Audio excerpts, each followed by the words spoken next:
नमस्कार साथियों। तो आज है 1 दिसंबर 2025। दोस्तों, बाजार आज शुरू में जितना बढ़िया था ना, क्लोजिंग उस हिसाब से देखने को नहीं मिला। बट फिर भी मैं कहूंगा कि देखिए, बहुत खराब क्लोजिंग भी नहीं हुआ। एटलीस्ट 26,150 के ऊपर होल्ड कर गया। 26,175 पॉइंट पे क्लोज हुआ, लगभग 0.10% गिरावट के साथ एक मिनिमम ड्रॉप हमें आज देखने को मिला। अब सवाल ये उठता है कि सर कल क्या होगा। कल है मंगलवार। मंगलवार मतलब निफ्टी 50 की वीकली एक्सपायरी। क्या होगा कल, जानेंगे इस वीडियो में। साथ में शेयर मार्केट से रिलेटेड बहुत सारे इंपॉर्टेंट लेटेस्ट अपडेट शेयर करूंगा आपके साथ। उसके साथ साथ ग्लोबल मार्केट का हालचाल, एफएसडीएस की डेटा और मोस्ट इंपॉर्टेंट पार्ट कल मार्केट एनालिसिस। तो रिक्वेस्ट करूंगा आप सभी को, प्लीज वीडियो को बिना स्किप किए पूरा अंत तक जरूर देखना। और खास करके इस वीडियो की आखिरी 3-4 मिनट पे जब हम मार्केट को समझेंगे, एनालिसिस करेंगे डिटेल में कि कल मोस्ट प्रॉब्ली मार्केट किस तरह मूव कर सकता है, उस पार्ट को तो कतई मिस मत करना। ओके, तो आइए सर, सबसे पहले चेकआउट करते हैं कि आज हमारे मार्केट एनालिस्ट बंधु ने क्या कहा। आज क्लोजिंग के बेस पे कल यानी 2 दिसंबर कैसा माहौल रह सकता है। दोस्तों, आज इस टॉपिक को कवर किया सेंट्रम ब्रोकिंग की तरफ से एक एनालिस्ट ने। अब क्योंकि देखिए, सबसे पहली बात, आज निफ्टी अपना लाइफ टाइम हाई टच किया, वो भी 26,300 बहुत ऊपर। उसके बाद डाउनवर्ड मूवमेंट भी दिया। तो जिस वजह से दो टाइप की रिएक्शन देखने को मिला। मतलब इन्होंने तो सबसे पहली बात यह कहा कि देखिए, इमीडिएटली जो सपोर्ट है एक 26,120 पॉइंट पे, इन केस अगर ये लेवल टूट गया तो लगभग 26,000 के आसपास एक अच्छा नेक्स्ट सपोर्ट बन सकता है। दूसरी, इन्होंने ये भी कहा कि जब तक ना 26,300 को होल्ड कर जाए तब तक थोड़ा सा मुश्किल है। तो मतलब नेक्स्ट रेजिस्टेंस मेंशन किया 26,300 को। साथ में ये भी कहा कि 26,300 अगर क्रॉस कर गया तो कल 26,450 तक भी पहुंच सकता है निफ्टी 50। वैसे दोस्तों, अगर मैं आपसे पूछूं कि आपको क्या लगता है, कल मंगलवार क्या बाजार के लिए मंगलमय हो सकता है? या जो भी आपकी ओपिनियन है प्लीज शेयर कीजिए कमेंट करके, कमेंट बॉक्स में। अच्छा, अब देखिए, सेम टॉपिक को कवर किया मनी कंट्रोल की तरफ से दूसरे एक और एनालिस्ट ने बाजार के बारे में अपने एक विचार रखा, पॉइंट ऑफ व्यू रखा। आइए टेक्निकल व्यू देखते हैं।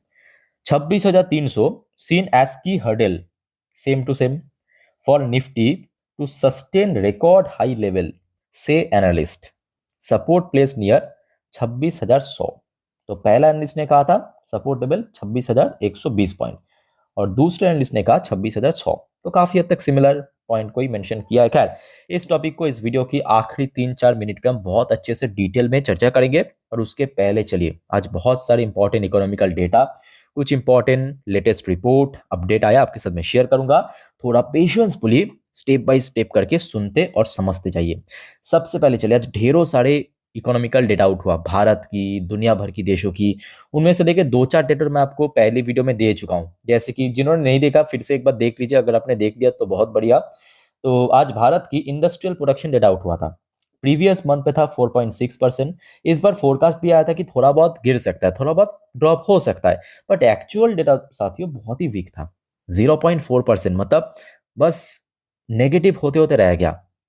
अच्छा, दूसरे जो डेटा है मैन्युफैक्चरिंग पीएमआई डेटा, देखिए ये भी प्रीवियस मंथ पे था 59.2।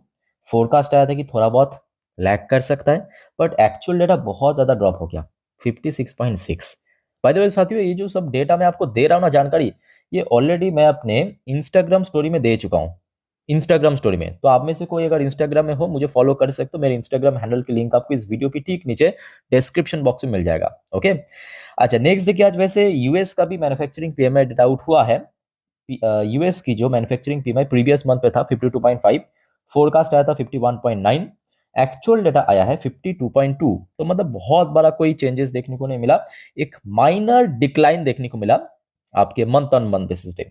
और आज चाइना का भी even manufacturing PMI data out हुआ। चाइना की प्रीवियस मंथ पे था 49.0, फोरकास्ट आया था 49.2। तो उस हिसाब से एक्चुअल डेटा देखने को मिला। बट चाइना की मैन्युफैक्चरिंग पीएमआई एक्चुअली काफी ड्रॉप हो चुका है। क्योंकि देखिए, मैं आपको एक नॉर्मली कहता हूँ, कोई भी देश की पीएमआई, चाहे सर्विस पीएमआई हो चाहे मैन्युफैक्चरिंग पीएमआई हो, कोई भी पीएमआई डेटा अगर 50 के नीचे है, बिलो 50 है, तो मतलब थोड़ा सा वहां पे काम करने की आवश्यकता है। और चाइना की आप देखिए 49.2 पे चल रहा है, 50 के नीचे ही है। ओके। अच्छा, इसके साथ साथ एक और इंपॉर्टेंट डेटा देखिए, यह आया है आरबीआई, आरबीआई की तरफ से, सेंट्रल बैंक की तरफ से। India's current account deficit moderate to $12.3 billion in September quarter. चलो, ये फिर भी मैं कहूंगा बेटर है, बहुत खराब नहीं है, बहुत वीक नहीं है। अच्छा, जीएसटी कलेक्शन डेटा जो कि पहले से ही एक्सपेक्टेड था, इस बार उतना बढ़िया मतलब ग्रोथ नहीं होगा बिकॉज ऑफ जीएसटी रिफॉर्म या जीएसटी कट।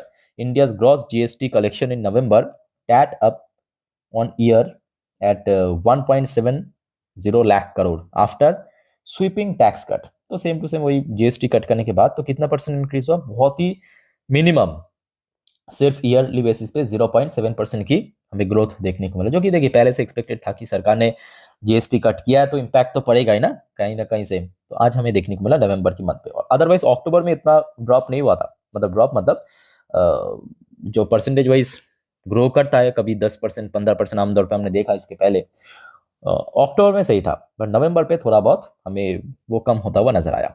अच्छा, सरकार की तरफ से एक और जानकारी मिला कि सरकार बहुत जल्दी जितने भी पीएसबी मतलब आपके पीएसयू बैंक, सरकारी बैंक है, खास करके जो mid size bank and small size bank है ना, उसको मर्जर कर देगा जो बड़े बैंक है। और ये सुनने को आ रहा है कि फाइनेंशियल ईयर 27 पे, मतलब अगले फाइनेंशियल ईयर पे सिर्फ 4 बड़े सरकारी बैंक ही बचेगा।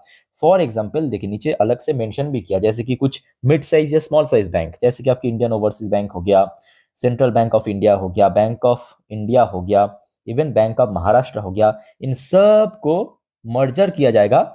एसबीआई, पीएनबी, बीओबी, जितने भी बड़े लेवल की बैंक है सरकारी बैंक, उसके साथ मर्जर किया जाएगा। ठीक है, तो मतलब जो छोटे मोटे बैंक रहेगा या मिड साइज बैंक है उसका पूरा खत्म, सब बड़े बैंक के साथ मर्जर किया जाएगा। और देखिए ये भी एक बहुत बड़ी वजह है जिस वजह से हमने देखा कि खास करके आज देखिए बैंक निफ्टी में गिरावट था हल्का फुल्का, बट पीएसयू बैंकिंग सेक्टर में कोई भी डिक्लाइन देखने को नहीं मिला। ओके, अच्छा बाय द वे ये तो अभी की अपडेट है। अभी देखिए कुछ टाइम पहले की बात है, आपके बैंक ऑफ महाराष्ट्र में सरकार ओएफएस लॉन्च कर चुका है। बाय द वे इसके ऊपर मैं एक डिटेल वीडियो अलग से दे चुका हूँ, मैं आपको थोड़ा शॉर्ट में बता देता हूँ। कल दोस्तों ये ओएफएस ओपन होगा, जिसमें फ्लोर प्राइस रखा गया है मे बी 54 पे। एक बार मैं आपको देख के बताता हूँ, यहाँ पे मेंशन किया है शायद, नहीं यहाँ पे देखने नहीं मिल रहा है। तो जो भी है मैं आपको थोड़ा बहुत शॉर्ट में बता देता हूँ कि लगभग कल 6 से 7% नीचे फ्लोर प्राइस रखा है। ठीक है, और टोटल 2600 करोड़ की स्टेक सेल करेगा। मैं ऑलरेडी आपको दे चुका हूँ, तो एक बार प्लीज जाके चेकआउट करना, वहाँ पे डिटेल में आपको मिल जाएगा। ठीक है, तो ये जो बैंक है बैंक ऑफ महाराष्ट्र, इसको कल नजर रखना।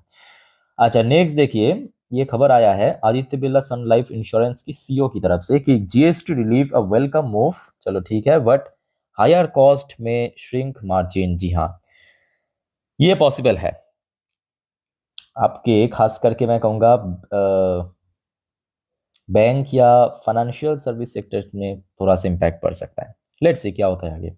अच्छा एक और रिपोर्ट आ रहा है कि centre seek parliament NOD for additional 41,455 crore spending on financial 26। मतलब इस फाइनेंशियल ईयर पे सरकार चाहते हैं कि एडिशनली 41,455 करोड़ और ज्यादा स्पेंडिंग करना अलग अलग सेक्टर में, बिकॉज डिमांड बढ़ रहा है, ह्यूज यहाँ पे निवेश करना पड़ेगा।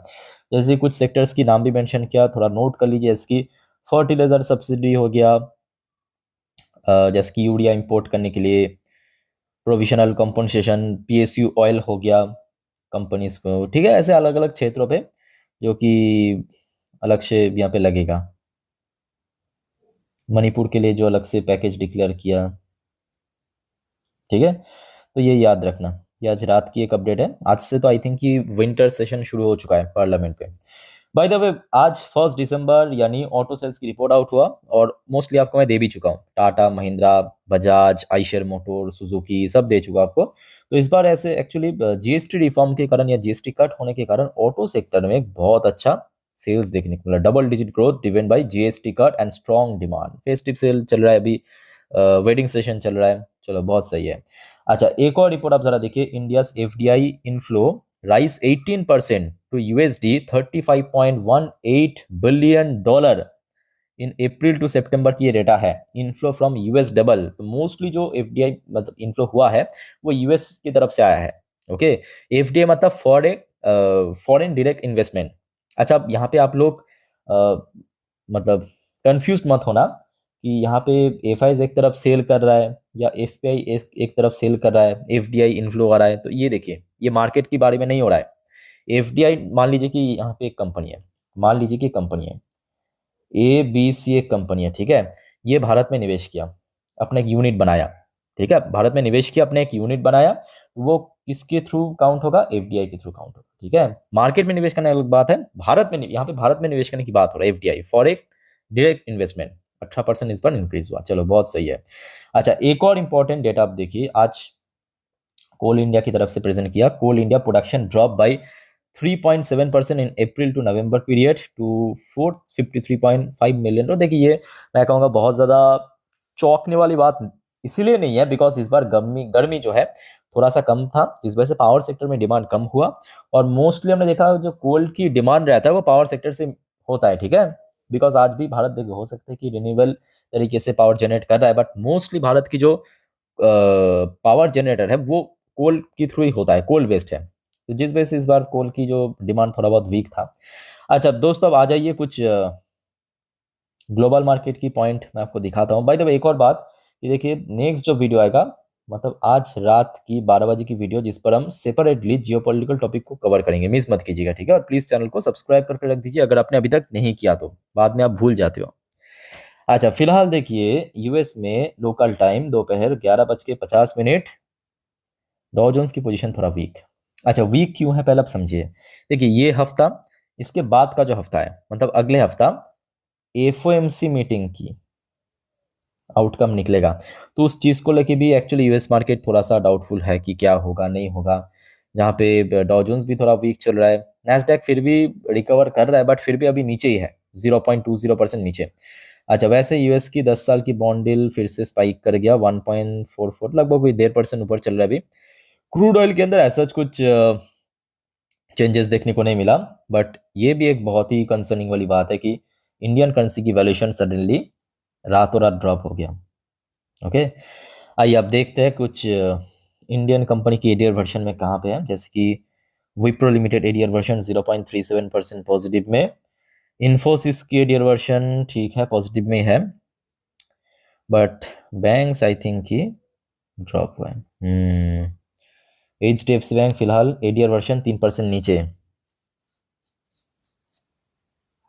एचडीएफसी बैंक की एडीआर वर्जन 3% नीचे, आईसीआईसी बैंक की एडीआर वर्जन 1.86% नीचे, शिट। अच्छा, फिलहाल वैसे गिफ्ट निफ्टी तो सही चल रहा है ना।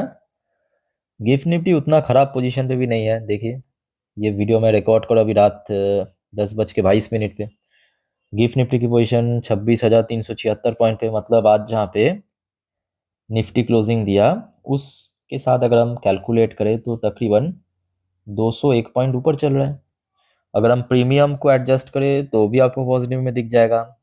तो मामला कुछ और है भाई, बैंक थोड़ा बहुत नीचे है, एचडीएफसी बैंक एडीआर वर्जन नीचे, आईसीआईसी बैंक एडीआर वर्जन भी नीचे। क्या लगता है आप लोगों को, कमेंट करके बताइए। ठीक है, अगर मैं कहूँगा गिफ्ट निफ्टी अगर सुबह तक ऐसा ही रहता है तो आई थिंक कि कल एक और चांस होगा। अब क्योंकि देखिए कल वीकली एक्सपायरी है, एक्सपायरी के दिन बाजार थोड़ा वॉलेटाइल ही चलता है, थोड़ा बहुत कभी कभी वीक भी होता है, तो कुछ भी हो सकता है, ठीक है। अगर देखिए इस बीच में अगर कुछ खबर आ गया मैं आपको वही सेम इंस्टाग्राम में दे दूंगा, चाहे कितने भी रात हो कितने भी सुबह हो, ठीक है। लिंक आपको नीचे मिल जाएगा, चाहे तो फॉलो कर सकते हो। वैसे आज एफआईएस की थोड़ा सा सेलिंग देखने को मिला। दिसंबर की पहली तारीख को 1,171 करोड़ बेचा है एफएस ने। डीएस ने कंटिन्यूअसली सपोर्ट करा है मार्केट को, आज भी खरीदा 2,558 करोड़ की शेयर। बाकी देखा जाए मिडिल ईस्ट की तरफ से कुछ न्यू अपडेट नहीं है। और TA35 इजराइल की टॉप इंडेक्स आज क्लोजिंग दिया 0.11% पॉजिटिव में आके, ठीक है। तो देखिए मार्केट से रिलेटेड जितना भी अपडेट था इंपॉर्टेंट आपके साथ में शेयर किया। अब चलिए मैं आपको मार्केट एनालिसिस वाला पार्ट के ऊपर लेके चलता हूं। तो दोस्तों अभी आपके सामने मैं ओपन कर लिया निफ्टी 50 की लास्ट 3 महीने की कैंडलस्टिक चार्ट पैटर्न। अब देखिए जो बात आपको मैं बताने जा रहा हूँ बहुत ही ध्यान से सुनना, अच्छे से ऑब्जर्व करना हर एक पॉइंट को, हर एक नंबर को। बट उसके पहले साथियों आप सभी को रिक्वेस्ट करूंगा, अगर आपको वीडियो अभी तक अच्छा लगा, इन्फॉर्मेटिव लगा, प्लीज वीडियो को लाइक करना और प्लीज चैनल को सब्सक्राइब भी करके रखना ऐसे इन्फॉर्मेटिव वीडियो हर रोज हर वक्त पाने के लिए। ओके, देखिए अक्सर आप लोग भूल जाते हो वीडियो खत्म होते होते, तो प्लीज अभी सब्सक्राइब करके रख दीजिए। भाई बैक टू द पॉइंट, कल सुबह सुबह एक काम करना, डॉ जोन्स एंड नैस्डैक की फ्यूचर को एक बार बस ट्रैक कर लेना, मतलब कहाँ पे चल रहा है डॉ जोन्स एंड नैस्डैक की फ्यूचर, ताकि आपको ग्लोबल मार्केट की सेंटीमेंट के बारे में थोड़ा बहुत एस्टिमेट मिल जाएगा। अच्छा, दूसरा कुछ इंपॉर्टेंट सेक्टर्स है कल के लिए, नोट कीजिए। एक हो गया आपका बैंक, मतलब बैंक निफ्टी। दूसरा आईटी सेक्टर भी इंपॉर्टेंट है। तीसरा ऑटो सेक्टर बहुत इंपॉर्टेंट है, चौथा जरूरत नहीं है। अच्छा भाई देखो, ये जो आप चार्ट पैटर्न ओपन किया, ये एक दिन की चार्ट पैटर्न, मतलब यहाँ पे जो भी कैंडल्स है एक एक दिन को रिप्रेजेंट करा है, ठीक है। जैसे कि ये रेड कलर की जो आखिरी कैंडल, ये आज की कैंडल है। अच्छा, अब थोड़ा नोट कीजिए कि पिछले 2-3 दिन पे, हाँ 3 ट्रेडिंग डेज पे एक ही पर्टिकुलर लेवल पे हडल फेस किया। भले ही शुक्रवार बहुत ऊपर नहीं था, पर स्टिल निफ्टी फिफ्टी के लिए इमीडिएटली जो ऊपर रेजिस्टेंस है 26,250 से लेके 26,300, ये हो गया आपका रेजिस्टेंस, ठीक है। अच्छा, अब आ जाइए सपोर्ट। सपोर्ट डिफाइन करेंगे 4 घंटे के चार्ट पैटर्न पे, यहाँ पे बढ़िया दिख रहा है। 4 घंटे की चार्ट पैटर्न, मतलब यहाँ पे सेम टू सेम एक एक कैंडल 4 घंटे को रिप्रेजेंट कर रहा है, ठीक है। अच्छा, तो यहाँ पे आप देखिए, आज थोड़ा सा देखिए वीकनेस जरूर था सेकेंड हाफ में, बट ये जो लेवल है ना, इसको क्रॉस नहीं किया। मैं आपको कल भी दिखा था, याद आ रहा है आपको कुछ? ये है आपके 26,150 की लेवल। कल इसके ऊपर एक अच्छा सपोर्ट है। अगर मान लीजिए कल इस ये लेवल क्रॉस करके नीचे पहुंच गया, तो नीचे आपको देखिए दो इंडिकेटर दिख रहा है। ब्लू कलर की लाइन मतलब 20 डेज की में, और रेड कलर की लाइन मतलब 50 डेज के में। 50 डेज के में तो बहुत नीचे, उतना नीचे जाने की जरूरत नहीं है। सो अगर हम बात करें 20 डेज की में, नंबर आप देख सकते हो लगभग 26,100, तो मतलब नीचे की तरफ कल ये लेवल पे 26,150 से लेके 26,100, ये एक बढ़िया सपोर्ट लेवल है, ठीक है। तो मैं आपको निफ्टी फिफ्टी अच्छे से समझा दिया। अब बारी है बैंक निफ्टी। देखिए बैंक निफ्टी आज 60,000 क्रॉस कर गया था, बट वहाँ पे रेजिस्टेंस भी अब देखिए ये भी फैक्ट है कि मैं आपको लास्ट डे भी दिखाया था कि बैंक निफ्टी जो है, मतलब एक दिन की चार्ट पैटर्न पे ओवरबॉट पे पहुंच चुका है। ये मैं आपको दिखा रहा हूँ। अब ये 4 घंटे की है, 4 घंटे में ओवरबॉट पे नहीं है, बट एक दिन की चार्ट पैटर्न पे ओवरबॉट पे पहुंच चुका है। तो थोड़ा बहुत वहाँ पे प्रेशर हमें देखने को मिला, और बैंक निफ्टी के लिए इमीडिएटली एक ही लेवल है, वह 60,000 को क्रॉस करना। अच्छा, नीचे की तरफ जहाँ पे आज सपोर्ट मिला है, आज कहाँ पे सपोर्ट मिला, यानी 59,500, ये है आपके 59,500, यही लेवल पे कल सपोर्ट मिल सकता है, ठीक है। हाँ, इन केस अगर ये लेवल भी तोड़ के नीचे आ गया, तो लगभग यहाँ पे आप देख सकते हो 20 डेज की में, जिसका नंबर तकरीबन 59,300 के आसपास निकल के आ रहा है। यहाँ पे भी सपोर्ट मिल सकता है अगर डीप करेक्शन हुआ तो, जिसका चांस काफी कम लग रहा है, ठीक है। वो डिफाइन करेगा कि कल सुबह सुबह माहौल किस तरह का है, ठीक है। सो दोस्तों, मैं आपको मार्केट से रिलेटेड या चार्ट पैटर्न एनालिसिस डिटेल में समझा दिया। और कोई आपका कंफ्यूजन, डाउट वगैरह कुछ भी है, कमेंट करके पूछिए। अच्छा, वीडियो वाइंड अप करने से पहले जो हमेशा मैं आपको कहता हूँ, याद रखना बाजार बहुत रिस्की है, ऊपर से कल क्या है, एक्सपायरी है। अच्छा, एक और बात साथियों मैं आपको बताना भूल गया। आप अगर हो वीडियो में अभी कंटिन्यू कर रहे हो, तो आप थोड़ा नोट करना, कल क्योंकि एक्सपायरी है ना, तो कल 2 बजे के बाद, याद रखिए कल 2 बजे के बाद बाजार की सेंटिमेंट जैसा होगा, वही क्लोजिंग होने का बहुत बड़ा चांस है, उसी टाइम के आसपास, ठीक है, मतलब उसी लेवल के आसपास।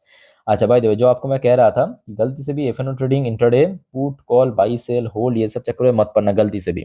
खास करके इस बारे में आप लोग बिल्कुल ही जानकारी नहीं रखते, तो नॉर्मली वीडियो देखिए, सीखिए, जानिए। कोई दिक्कत है तो मैं हूँ आप लोग के लिए, कमेंट करके बताइए। और दोस्तों, चैनल को सब्सक्राइब करना मत भूलना, ऐसे इन्फॉर्मेटिव वीडियो हर रोज हर वक्त पाने के लिए। तो फिलहाल इस वीडियो को वाइंड अप करता हूँ, मिलते हैं नेक्स्ट वीडियो में। टेक केयर, बाय बाय, जय हिंद।